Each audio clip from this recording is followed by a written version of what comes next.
never imagined that one evening could change everything. One ordinary evening that felt no different from any other turned into the night that shattered my trust completely. I had walked through that door with a smile, expecting laughter, warmth, the kind of comfort that makes you feel at home. But instead, what I found left me frozen, speechless, numb, and painfully aware that my entire world had been a lie. It started with a feeling I couldn't quite place. A subtle unease, a twist in my stomach, something that whispered that not everything was as it seemed. At first, I ignored it. I told myself I was imagining things. I trusted him. I had to trust him. I had given him my heart, my confidence, my life in ways I didn't even realize. Trust isn't something you give lightly. It's something you hand over piece by piece to the person you believe will never break it. And yet, that night proved how fragile even the strongest trust can be. I remember walking up the familiar staircase, my keys jingling softly in my hand, and feeling that flutter of anticipation. I expected a warm greeting, a laugh, maybe the smell of dinner or fresh coffee lingering in the air. But what greeted me instead was a stillness that felt wrong. Too quiet, too calculated. My heart skipped a beat, but I chalked it up to nerves. After all, I had been excited to surprise him, to walk in unannounced like we had done so many times before. And then I saw it. Just a glimpse at first, an expression, a pause, a shift in the way he held himself. His eyes, usually open and familiar, darted nervously, avoiding mine. The room felt smaller suddenly, as if the walls were closing in. There was something off, and the second I noticed it, I knew. I just knew that the person I had trusted with everything had been keeping a secret that would destroy the life we had built together. I froze. My mind raced in disbelief. Could this really be happening? Had I misread everything? Had I been blind for months, maybe even years? My chest tightened, my hands trembled, and for a moment I felt my entire body betray me. I wanted to call out, to demand the truth, but my voice had vanished. I couldn't speak. All I could do was stand there and watch, feeling the walls of my reality crumble around me. The truth revealed itself in small, almost imperceptible details at first. A hidden phone, a half-erased message, the way his body stiffened when I entered. And then, as the seconds stretched into minutes, the picture became clear, undeniable, and my heart sank. My stomach churned, my mind spun, and I felt an anger unlike anything I had ever known, sharp and silent, building beneath the surface. I had been betrayed by the person I had trusted most, the one I had let into the deepest corners of my life, the one who had promised me loyalty and love. And yet, amid the shock and heartbreak, a strange clarity began to emerge. I could see him for who he truly was now, stripped of the charm and the smiles. And I could see myself, standing in the ruins of my trust, realizing that I had a choice. I could let this destruction consume me, or I could rise from it, stronger, sharper, and more aware than I had ever been. I didn't scream. I didn't confront him. I simply walked away, each step heavier than the last, carrying with me the knowledge that everything had changed. And as I stepped out into the night, I felt a small, cold determination take root inside me. He had thought I was powerless. He had thought I would crumble in silence. Little did he know, a quiet, calculated plan had already begun to form in my mind. A plan that would turn the tables in ways he could never imagine. The betrayal had cut deep, but it had also awakened something in me, a resolve I didn't know I possessed. I would not let this end in heartbreak alone. I would not allow his lies to define my life. And in that moment, walking into the darkness, I understood that my revenge would not come with shouting or confrontation.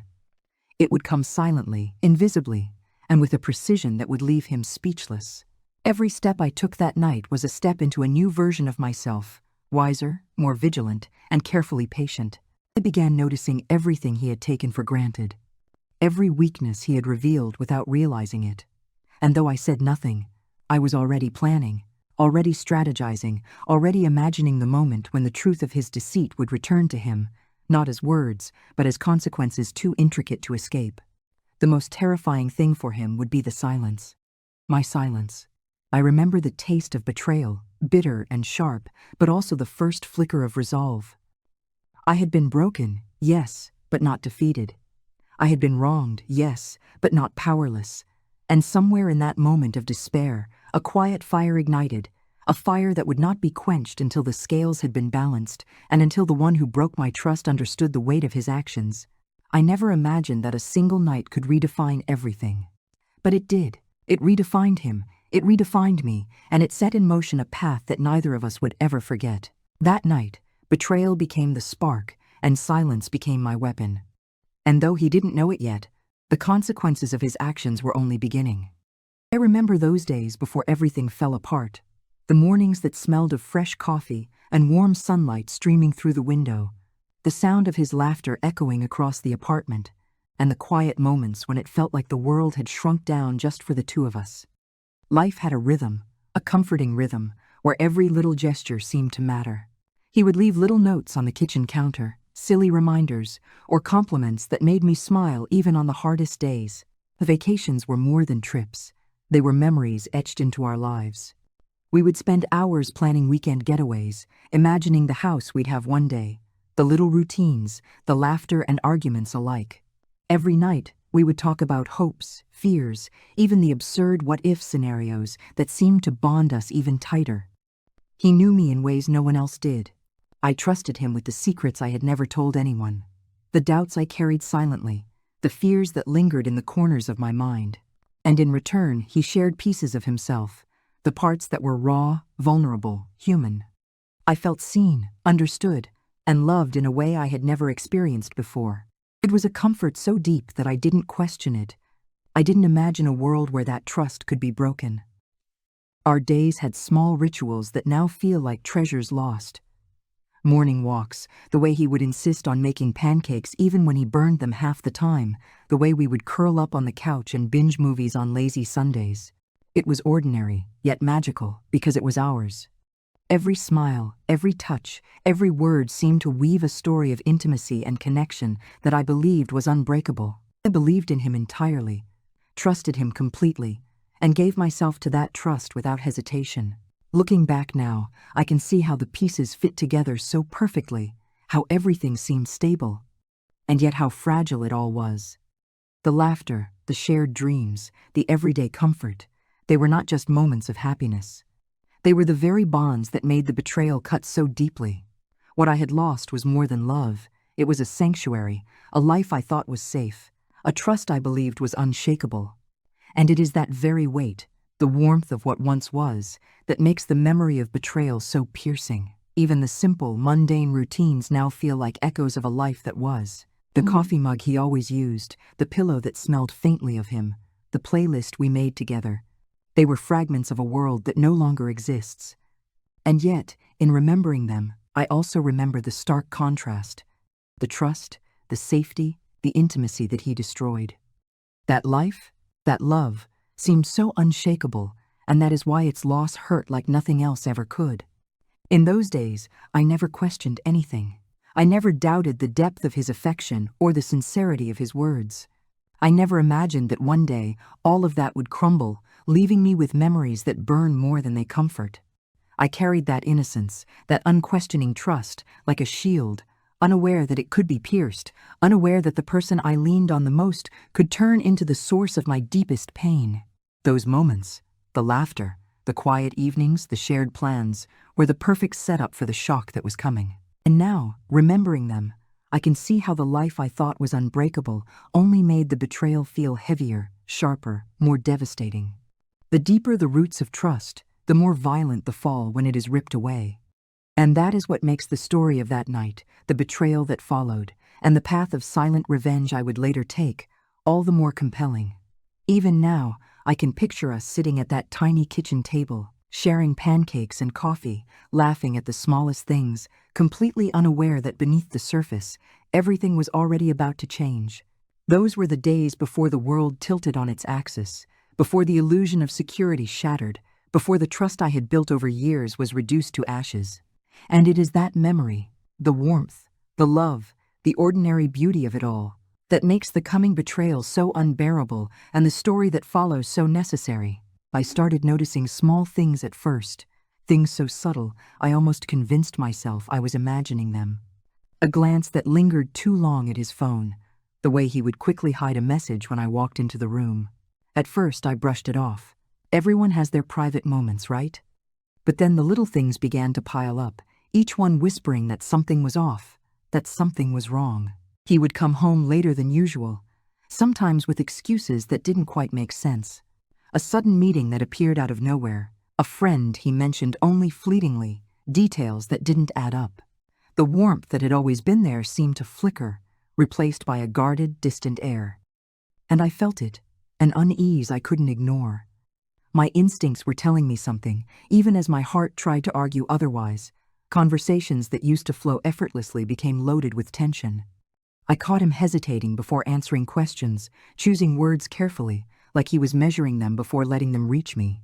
I noticed the little inconsistencies, the contradictions in his stories.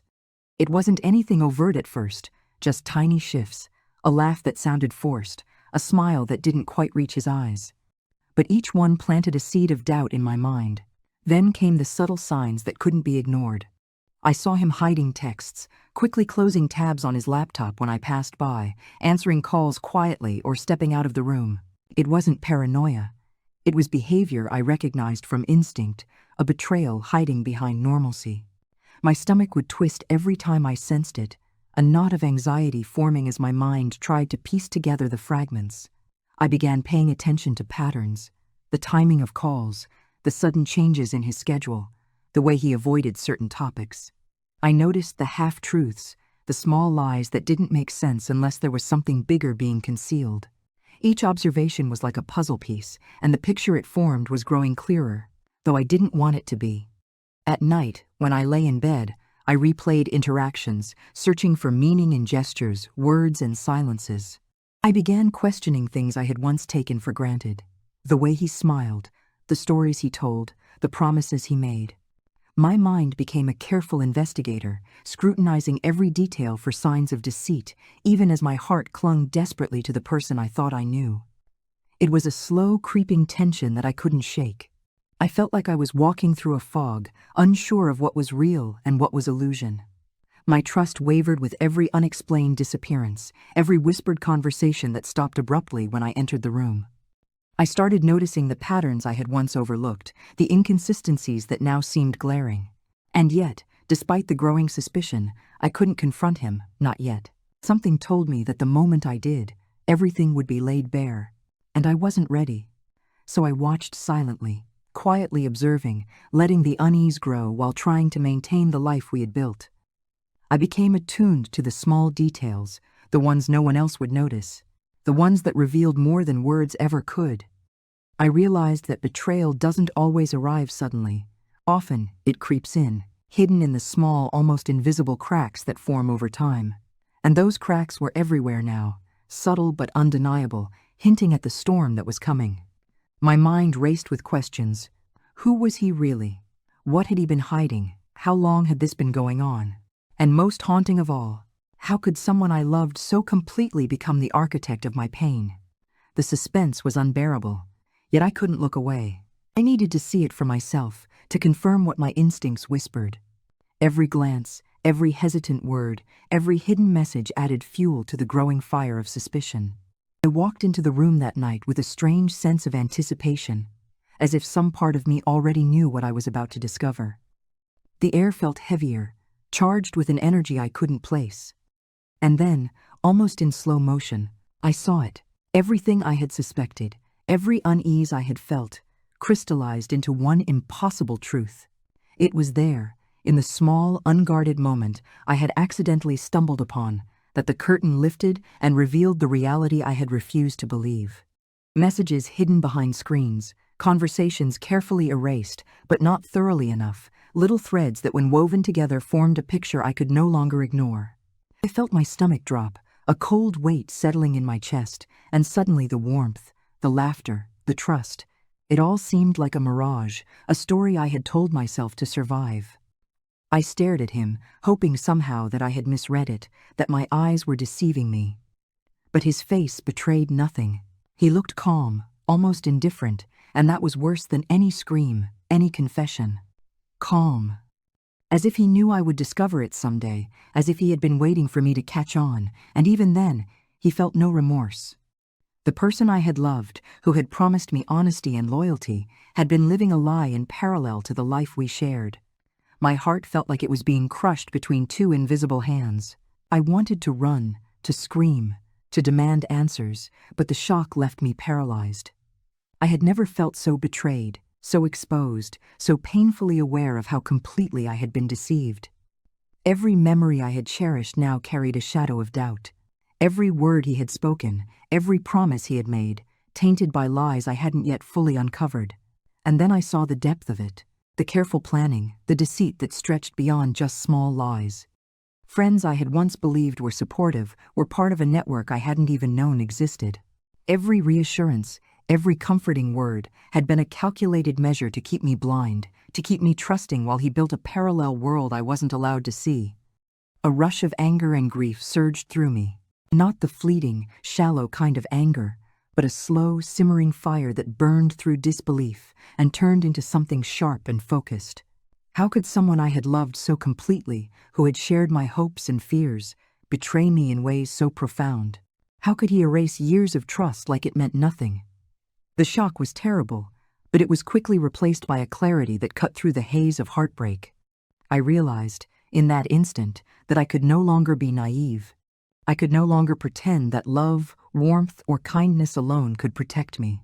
This betrayal wasn't just a mistake. It wasn't a lapse in judgment. It was deliberate. It was intentional. And with that realization came a cold, unshakable determination. If he could destroy me with lies, then I could destroy him with the truth, quietly, patiently, and with precision. I wanted to confront him. Yes, but I knew the raw emotions would play into his hands.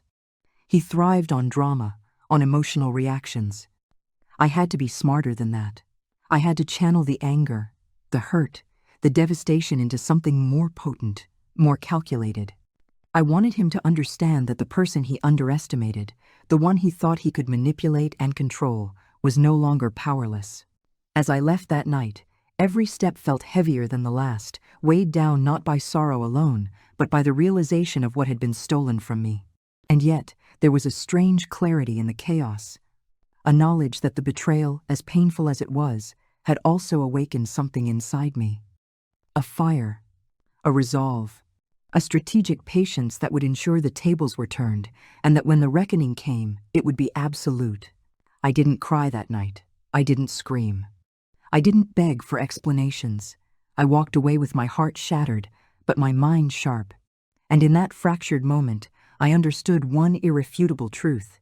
He had underestimated me completely, and he had set the stage for the most devastating consequence of all: my silent revenge. Every lie he had told, every secret he had hidden, every ounce of trust he had destroyed became fuel. I promised myself that I would be patient, that I would plan meticulously, and that when the moment came, he would feel the weight of every betrayal, not in words, not in confrontation, but in the quiet, undeniable truth of what he had lost. And so, as I stepped into the night, my world irrevocably changed. I felt the first spark of a plan forming in my mind. Betrayal had shattered my heart, yes, but it had also forged my resolve. He had broken me, but he had also unknowingly awakened a version of me that would leave him speechless, powerless, and finally aware of the consequences of his deceit. I spent the days after that night in a strange haze, moving through life almost mechanically. The apartment felt emptier than ever, even though it had always been just the two of us. Every corner held a memory, every object a reminder of what had been taken from me. At first, I thought I could ignore it, that if I just kept myself busy, the pain would fade. But grief doesn't work that way. It has a way of seeping into every thought, every moment, until it demands your attention. I remember sitting on the edge of the bed, staring at the floor, feeling the weight of betrayal pressing down on me like a physical force. It was as if the air itself had thickened, as if the world had lost its color. The loneliness was sharp, not just the absence of him, but the absence of certainty, of trust, of the life I thought I knew. I realized that I couldn't rely on anyone else to fix this. I had to find a way to repair myself from the inside out. That's when I began journaling, not just to document events, but to understand my own mind, to sort through the jumble of emotions and confusion. I wrote without censorship, letting anger, sorrow, and frustration spill onto the pages. Each word was a small release, a way to reclaim a part of myself that had been buried under his lies. Slowly, through reflection, I began to see patterns in my own reactions, moments where I had ignored intuition, where I had overlooked subtle warnings. But I also saw my strength, the way I had endured, the way I had loved deeply, the way I had not collapsed completely despite the enormity of the betrayal. I started rebuilding routines for myself, small things at first, morning walks, cooking meals, tending to the apartment that had felt like a ghost of our shared life. I noticed how each small act of self-care, each deliberate choice to do something for myself, brought a sense of control back into my life. It was subtle at first, like the faintest flicker of light breaking through a long night, but it grew steadily. I also allowed myself to remember the good moments, not to wallow in them, but to understand that they were proof of my capacity to feel, to care, to connect. Those memories were mine, and no deceit could erase the fact that I had given love freely, that I had lived authentically, even if it had been betrayed. Recognizing that gave me a quiet strength I hadn't realized I possessed. In the evenings, I would sit with a cup of tea, looking out at the city lights, thinking about what had happened and what I wanted from the future. I began to envision a version of myself stronger, wiser, more self-aware. I imagined a life where I was not defined by the betrayal, where I could channel the hurt into growth rather than destruction. The idea of empowerment started small, like a seed planted in the ashes of grief, but it took root quickly. The process wasn't linear. Some days the pain would return in waves, and I would feel the old despair threatening to pull me under. But I learned to ride those waves, to acknowledge them without letting them consume me. I discovered that strength wasn't the absence of vulnerability, it was the ability to continue despite it, to embrace my emotions and let them guide me toward resilience rather than defeat. I also began observing my own patterns of thought, understanding where I had placed trust too easily, where I had allowed dependency to blur my judgment. This was uncomfortable, even painful, but it was necessary. Each revelation about myself became a building block, a layer of armor forged not from anger, but from understanding. I realized that empowerment would come not from revenge alone, but from reclaiming my own identity, from knowing who I was and what I would allow in my life, going forward. By the time weeks had passed, I could feel the change. I walked with a steadier step, spoke with a quieter confidence, and smiled with a sense of authenticity that hadn't been there in months. The loneliness had not disappeared completely, but it no longer felt like a weight. Instead, it became a space for reflection, a reminder that I could stand alone and still be whole. And amid all this, I began to notice something else: clarity. The betrayal that had once left me numb now revealed itself as a catalyst. I saw with unflinching honesty what I needed to do, not just for survival, but for justice, for reclaiming what had been stolen. I began to plan quietly, using the time of recovery to sharpen my mind, to study patterns, to prepare. I didn't want impulsive revenge. I wanted something deliberate, something that reflected the new strength I had nurtured within myself. By the end of that period of reflection and rebuilding, I understood a profound truth. Betrayal could not define me, but my response to it could. I had been broken, yes, but I had also been forged anew. The grief had taught me patience. The heartbreak had taught me observation. The loss had taught me resilience. And now, standing on the other side of that darkness, I felt ready, not just to survive, but to confront the reality of his deceit and, when the time came, to act with purpose, precision, and unshakable resolve. I spent the days after my recovery moving carefully, like someone learning to walk on glass without making a sound. I wasn't just healing, I was observing. Every little habit, every casual remark, every pattern of his life became data I filed away in the corners of my mind.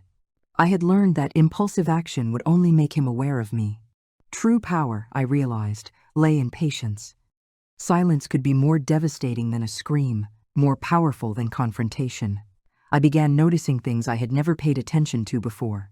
The small cracks in his carefully curated persona, the overconfidence, the arrogance, the assumption that no one could see through him.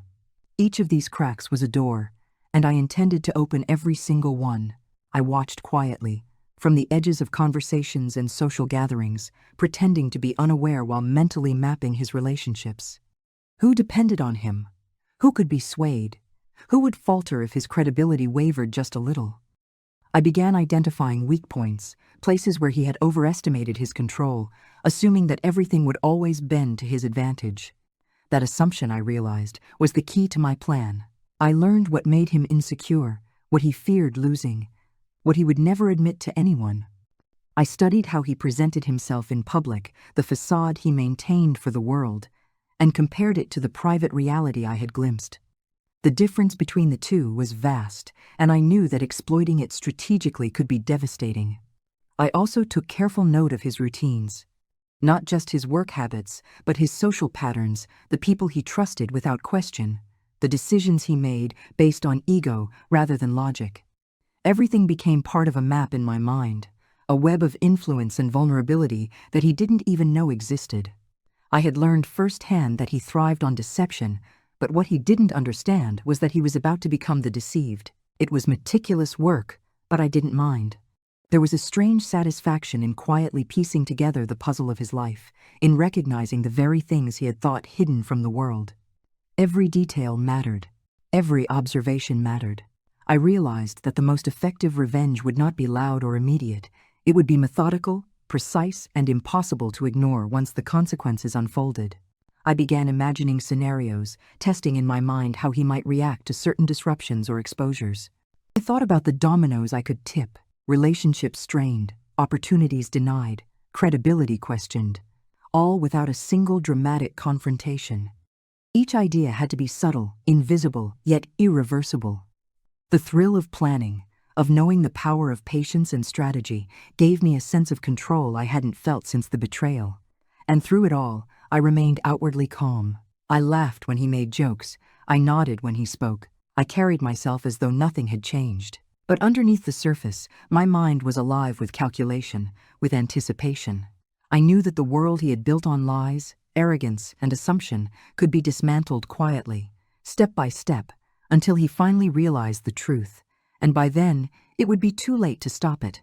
The more I observed, the more clarity I gained. I understood the exact levers I needed to pull, the weaknesses I could exploit, and the timing required to ensure that every action landed perfectly.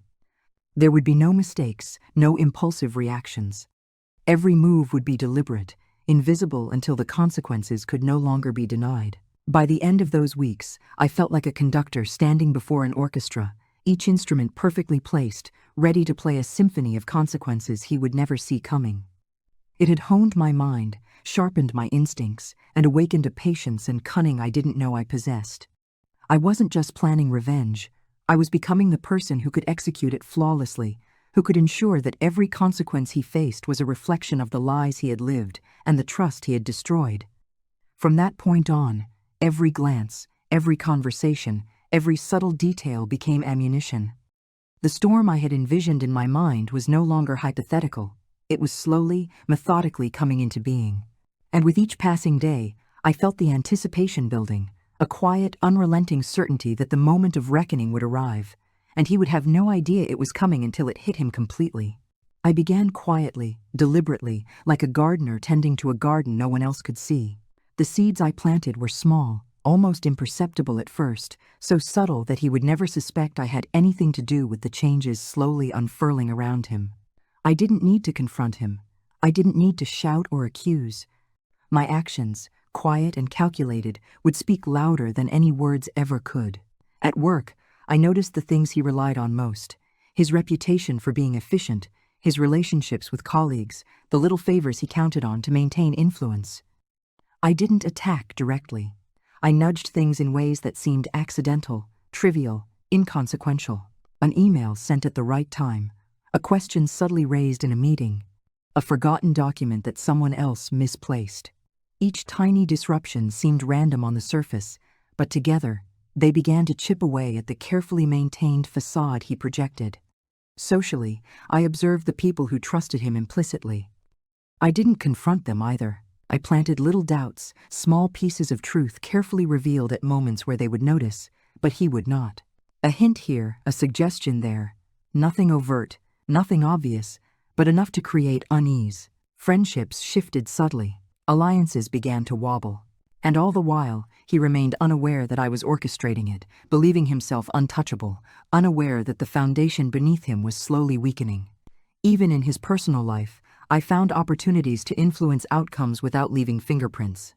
Invitations that were lost, plans that fell through, circumstances that seemed ordinary yet caused minor disruptions. Nothing seemed deliberate, nothing seemed directed at him. But each little intervention was a thread in the web I was weaving. By the time the consequences fully unfolded, he would see the pattern, but by then it would be too late to escape its impact. The most exhilarating part was how natural it felt. I didn't need to act out of malice or rage. Calm observation, strategic placement, and patience were enough. I had learned that revenge was most effective when invisible, when the target didn't even know they were being influenced until the dominoes began to fall. Every small adjustment, every careful nudge, built upon the last, accumulating into a force that could not be stopped once fully in motion. I paid attention to timing more than anything else. Every small manipulation was placed exactly when it would have maximum effect, when he was least expecting it, when he would misinterpret it as coincidence or mere circumstance. I wanted him to believe he was still in control, even as the cracks began to widen. The illusion of normalcy was the most powerful tool in my arsenal, and as I watched the first subtle consequences unfold, a minor embarrassment in a meeting, a slight coldness from a friend, a misstep in something he valued, I felt a quiet satisfaction, not triumph, not gloating, but a calm recognition that the plan was working. The power of precision, of intelligence applied without emotion, was intoxicating. I realized that I didn't need to confront him to exact justice. Every small seed I planted would grow into something unavoidable, unstoppable, and undeniable. I continued to observe, to adjust, to plant. Every word, every action, every detail was carefully considered. I became attuned to the rhythms of his life, noticing where disruption would land hardest, where hesitation would appear, where doubt would quietly take root. And as the tension built, subtle but unrelenting, I knew the stage was being set for something far more significant, an inevitable reckoning that he would not see coming. The beauty of it was in the silence. He had broken me, deceived me, yet he remained completely oblivious to the force that now surrounded him. My manipulations were invisible, yet potent.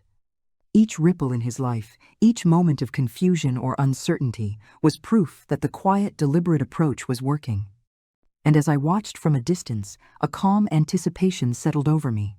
I had regained control, not through confrontation or anger, but through patience, strategy, and precision. Every seed I planted brought me closer to the moment when the full weight of his deceit would return to him, multiplied and undeniable. And in that knowledge, I found a strength I hadn't known I possessed. The betrayal had left scars, yes, but it had also sharpened my mind, honed my instincts, and given me a quiet, terrifying clarity. Revenge would come, but it would come silently, elegantly, and with perfect timing, and he would have no idea it was me orchestrating it all. I didn't rush. By now, I knew patience was my greatest ally.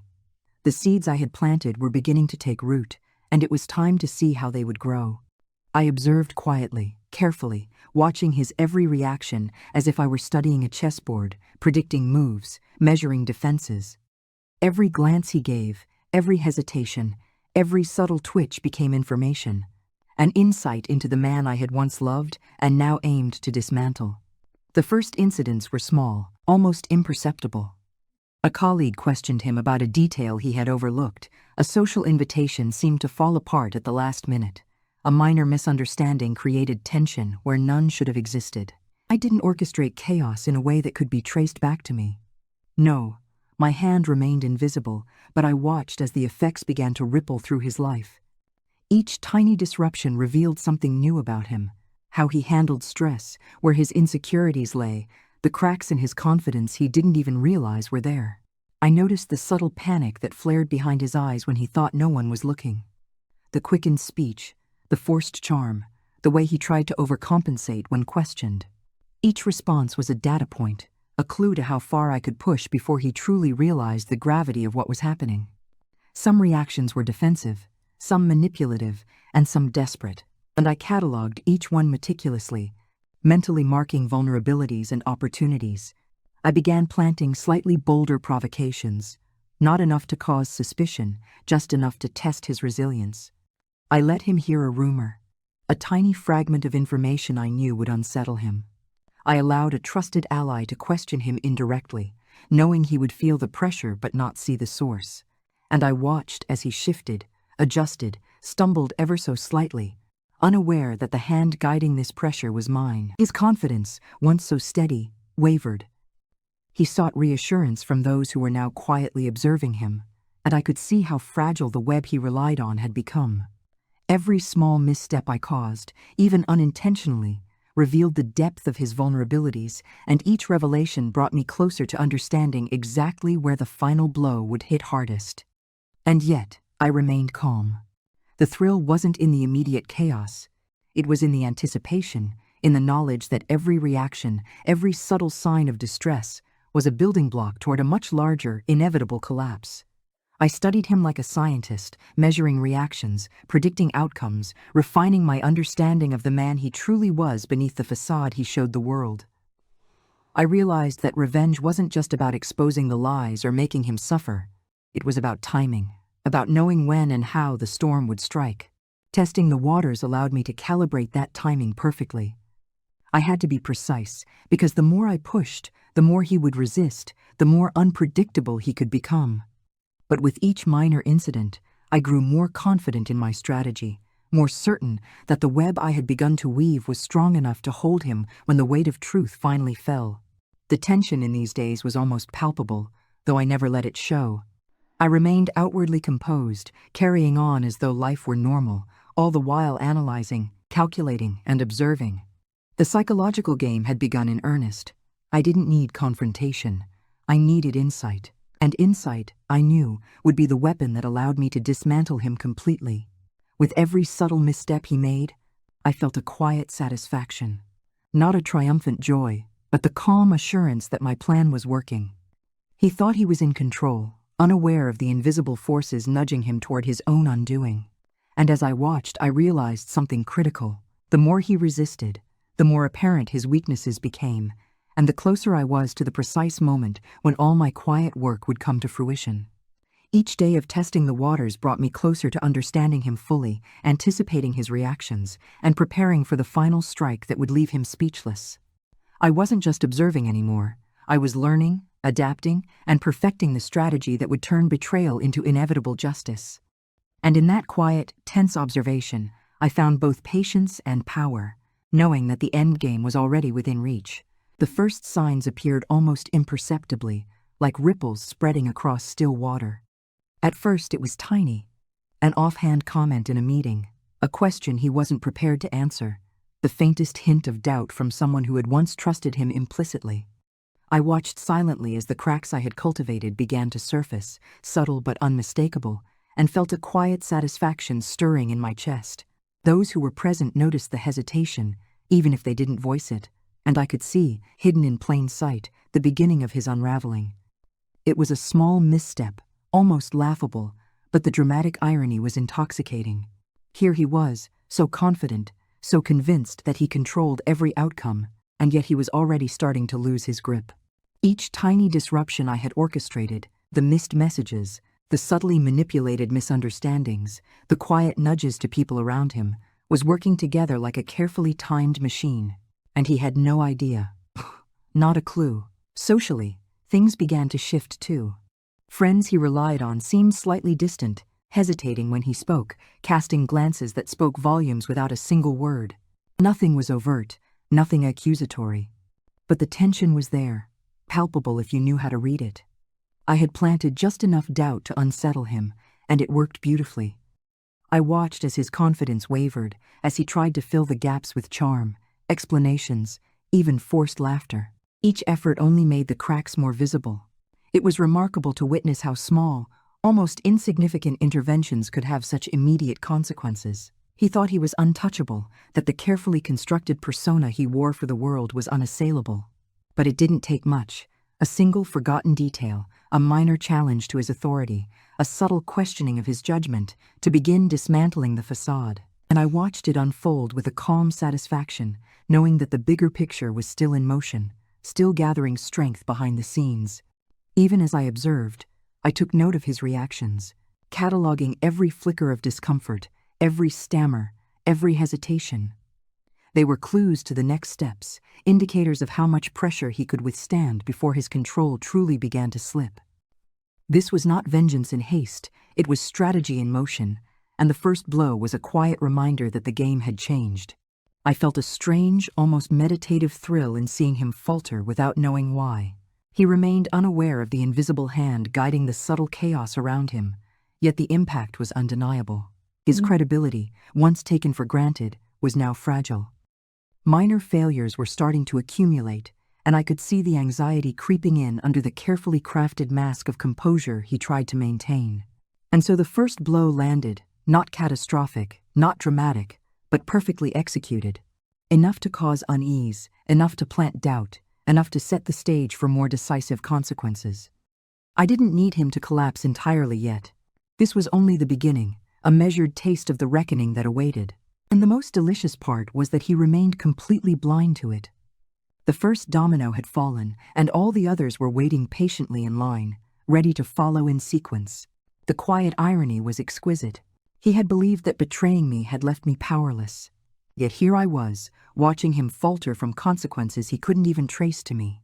The stage was set, the tension building, and the audience, the world around him, was beginning to notice the cracks he thought he could hide. The first blow had been struck, and it was only a matter of time before the full impact became impossible to ignore. By now, the ripples I had set in motion were beginning to collide with one another, creating waves that he couldn't ignore. What had once been small, almost imperceptible missteps was growing into a pattern he couldn't explain, a series of setbacks that began to strain his control in every corner of his life.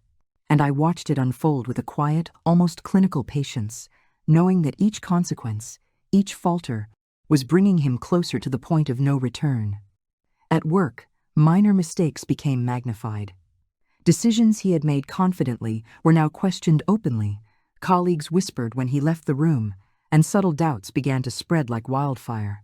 He tried to regain control, speaking louder, explaining more, relying on charm and authority. But the cracks had grown too deep. Every action he took seemed to trigger yet another unintended consequence. It was as if the world itself had started to reflect the uncertainty he had created through his own arrogance and deceit. Socially, the strain was just as visible. Friends who had once depended on him for guidance now hesitated, offering cautious smiles instead of unquestioning support. Invitations he expected to be accepted were declined without explanation. Rumors, carefully seeded and nurtured by my subtle manipulations, began to surface in conversations he had no control over. And each reaction, each slight shift in behavior, reinforced the growing sense of isolation that he had never imagined possible. I noticed the frustration creeping into his demeanor. The confident, self-assured persona he wore so easily now faltered in private moments, his composure slipping just enough for others to sense it. Minor embarrassments that would have been brushed off before now weighed heavily, gnawing at his sense of invincibility. And though he fought to maintain appearances, the tension in his movements, the tightness in his voice, betrayed the anxiety he could no longer hide. Even the smallest interactions began to unravel. A casual conversation with someone he trusted would derail unexpectedly. A plan he assumed was foolproof would misfire. A compliment he sought would fall flat. Every failure, every subtle humiliation, built upon the last, creating a cascade of consequences that he could neither control nor fully understand. And I watched, observing each reaction, storing the details for the final act of justice that was still to come. It was in these moments that the dramatic irony was most potent. He remained convinced that his life was intact, that the world still bent to his influence.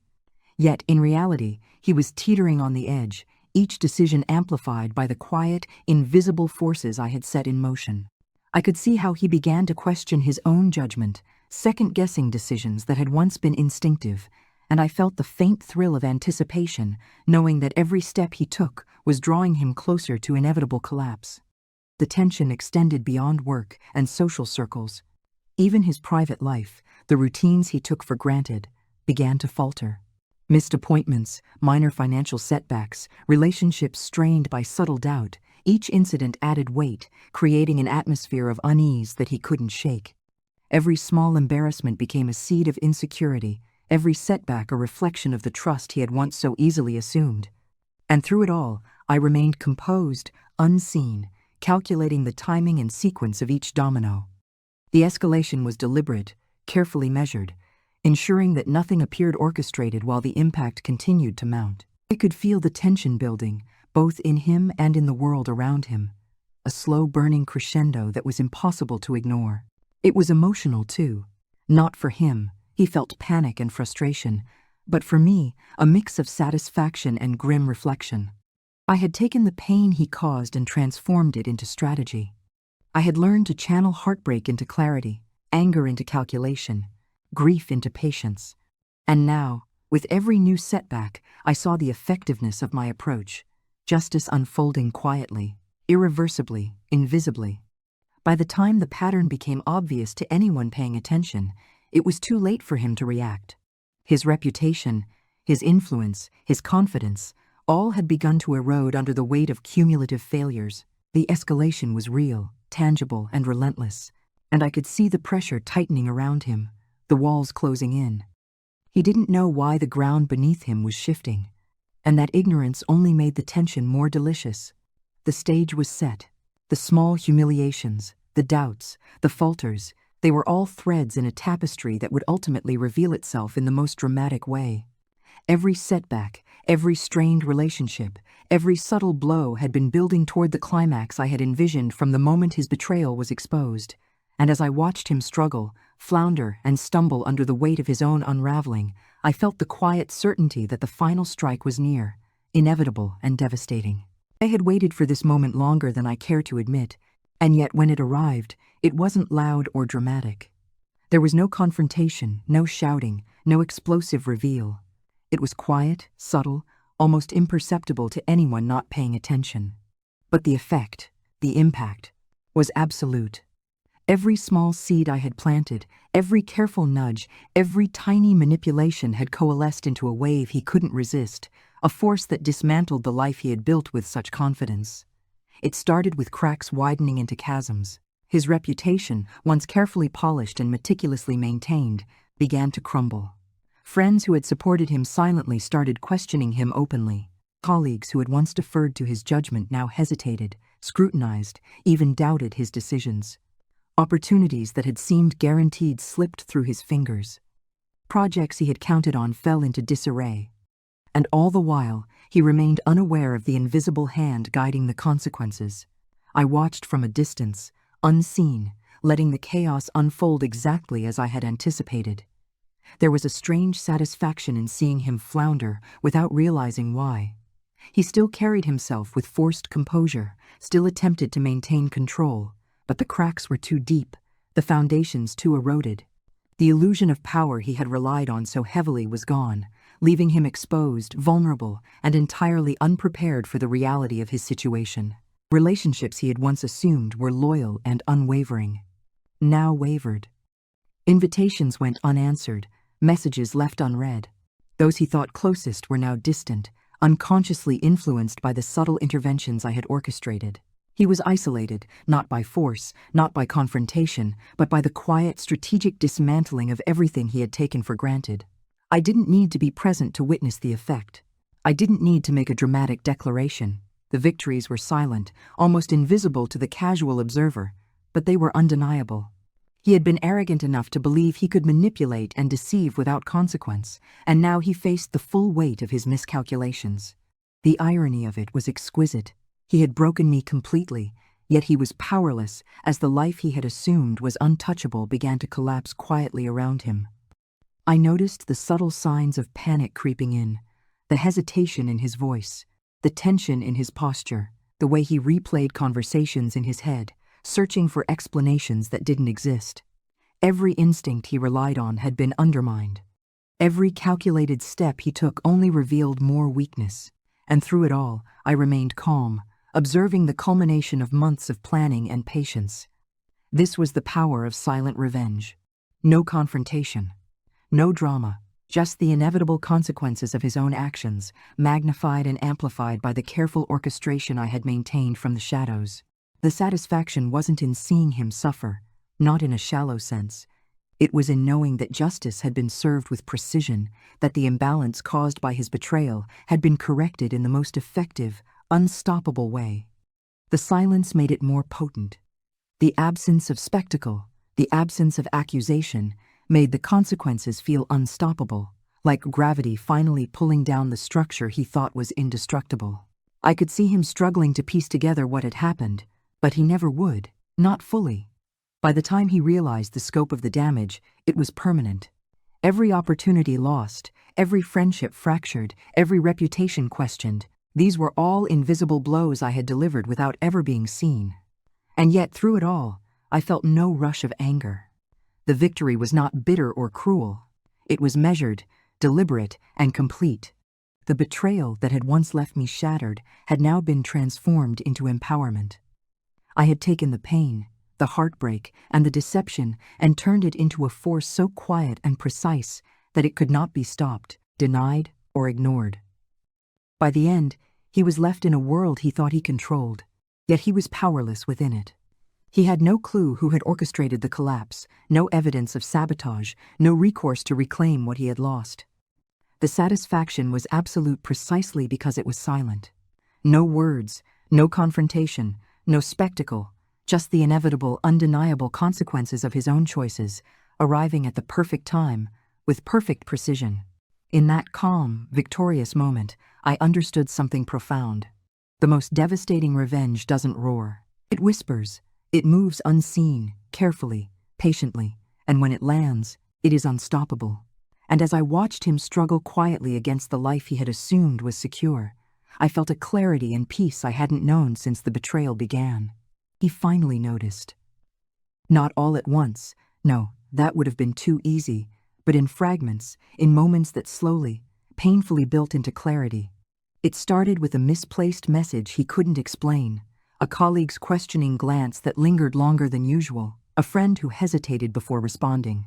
At first, he brushed it off, blaming chance, bad timing, or his own misjudgment. But the incidents kept piling up, and the illusion of control he had always relied upon began to crumble beneath him. He tried to regain footing, tried to rationalize the mounting setbacks, but the threads I had carefully pulled over weeks were now woven into a net he could not escape. Confusion overtook him first. He paced, muttering half-formed explanations to himself, replaying every interaction, every conversation, trying desperately to find a cause, a reason for why the people he counted on were suddenly questioning him. Small mistakes he had brushed off before now felt monumental. Opportunities he had taken for granted slipped through his hands, and with every failure, his panic grew. He could no longer rely on charm, on influence, on the networks he had once controlled. The world around him had shifted, and he had no idea who or what had caused it. Desperation followed. He reached out, trying to patch relationships, to regain credibility, to mend what had gone wrong. But each effort was met with hesitancy, with doubt, with the subtle consequences of the quiet manipulations I had placed long ago. The connections he had assumed were solid were now fragile. Friends and colleagues, once loyal, were hesitant, cautious, and at times openly skeptical. He realized, painfully, that he was alone in a web of his own making. A web I had constructed from the shadows, invisible, yet inescapable. And in those moments of isolation and self-questioning, I saw him truly confronted by the cost of his actions. Not through words or confrontation, but through the undeniable reality that his control had slipped away. The life he had built on lies, manipulation, and arrogance was collapsing in silent, calculated consequence. Every misstep, every overlooked detail, every trust he had assumed was unbreakable, was now weaponized against him, and he had no way to reverse it. I could see the tension in his face, the tightness in his jaw, the way his hands trembled slightly as he tried to piece together what had happened. Each realization, each flash of clarity, was like a hammer striking the walls of his carefully maintained facade. He was left questioning everything, himself, his choices, the reliability of those around him. And I knew he would never again take trust or loyalty for granted. This was justice, not in the way a scream or confrontation could deliver, but in a way far more effective, silent, inevitable, and undeniable. The full consequences of betrayal had arrived, and he could only witness them, powerless to stop the ripple effects I had set in motion. There was no one to blame but himself, yet the weight of what he had done pressed down on him with a force he could neither predict nor resist. I felt no glee in his suffering, only a calm recognition that the balance had been restored. The man who had shattered my world was now grappling with the quiet, unrelenting results of his own choices. And as he faltered, confused and desperate, I realized that the patient, calculated approach had worked exactly as I intended. The lesson was clear, though he might never articulate it. Deception has a cost, betrayal has consequences, and underestimating someone who has been wronged can be the most dangerous mistake of all. And in that tense, dramatic moment, the truth was undeniable. Justice had been served, quietly, relentlessly, and perfectly. The storm had passed, and in the quiet that followed, I finally allowed myself to breathe. It was a silence unlike any I had known before, not empty, but full of clarity. I had been through something that could have shattered me completely, and yet here I was, standing amidst the ruins of deceit, not broken, but transformed. I realized that the betrayal, painful as it had become a teacher, shaping me in ways I hadn't anticipated. I reflected on the months that had led me here. The shock, the heartbreak, the long nights of doubt, the careful planning, the patience that had become my armor. Each phase had carved out strength I didn't know I possessed. I had learned that true power is quiet, measured, and strategic. Anger could be a spark, but patience was the flame that allowed me to craft justice without compromising myself. I thought about trust and how fragile it can be, yet how vital it is for human connection. I had given it freely, and it had been broken, but I had also learned that betrayal doesn't define the betrayed, it defines the betrayer. And while he faced the consequences of his actions, I realized that the real victory lay not in his suffering, but in the reclamation of my own life, my own dignity, and my own peace of mind. The process of observing, planning, and executing my silent revenge had forced me to confront myself in ways I hadn't imagined. I examined my weaknesses, my blind spots, and my fears. I acknowledged the pain without letting it consume me. I understood that growth doesn't come from avoiding hurt, it comes from facing it, learning from it, and using it to shape a wiser, stronger self. I also recognized the value of restraint. There is a profound difference between reacting impulsively and acting with purpose. The slow, deliberate nature of my approach had allowed me to reclaim control without losing my integrity or becoming someone I didn't want to be. I realized that true justice doesn't require chaos or drama. It can arrive quietly, leaving lessons learned and balance restored. And so I allowed myself to feel the full scope of what had happened, to process the emotions I had stored for so long. Anger, hurt, disappointment. They were all part of the journey, but they no longer held power over me. Instead, they had become instruments of clarity, teaching me about vigilance, patience, and the consequences of underestimating someone who has been wronged. As I looked back, I saw not just the betrayal, but also the transformation it had sparked within me. I had become someone stronger, sharper, more self-aware, and capable of navigating life with eyes wide open. I had learned that betrayal is not the end, it is an awakening. And while the pain had been undeniable, the wisdom, the resilience, and the calm power I had gained were worth every moment of struggle. The moral was clear. Life will test us, people will disappoint, and trust may be broken, but we have the ability to choose how we respond. We can allow betrayal to destroy us, or we can use it as a catalyst to grow, to reclaim our strength, and to act with precision and purpose. True empowerment comes not from vengeance alone, but from understanding, patience, and the quiet reclaiming of control over our own lives. In that reflection, I found peace. The betrayal no longer felt like a weight pressing me down. It felt like a guidepost, a reminder that even in the darkest moments, we have the power to rise, to learn, and to emerge stronger than we ever thought possible. And in that calm, thoughtful understanding, I knew that while trust can be broken, resilience, wisdom, and patience are unbreakable. The story ends, but the lesson lingers, quietly and powerfully. I learned that trust is a gift, fragile yet invaluable. It is not something to give lightly, but it is also not something to hoard in fear. Trust allows connection, love, and growth, but it also comes with risk. Betrayal may break the trust you give, but it cannot break the strength you build in response. Patience, I discovered, is a power many overlook. We live in a world that rewards immediate reactions, loud confrontations, and dramatic displays. But true strength lies in restraint, in waiting, observing, and acting deliberately.